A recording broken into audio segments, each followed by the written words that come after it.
过来关心社会事件，这个爱回分尸案检警会同法医伫张福验，伫今日透早总算抓到60岁姓罗的嫌犯，也是真不满讲70岁这个死者呢，该讨钱，双方就咧起冤家，这个生气呢，伤激动，将对方吹死了，才甲分尸，搁等于出来摕旅行袋啊，短短的等伫个爱河内面，经过扩大检验，看这个监视器画面，总算将这个粗残的嫌犯甲抓到。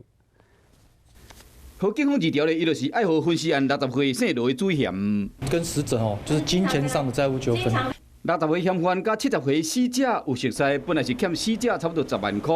，20日透早想要搁甲死者借钱，因为对方真不满，要甲讨钱，双方就咧起冤家，将死者电甲无开了后，拿刀啊甲分尸，再去爱河弹掉。 死者是一名游民啊，然后嫌疑人是无业，目前无业，袋子到底是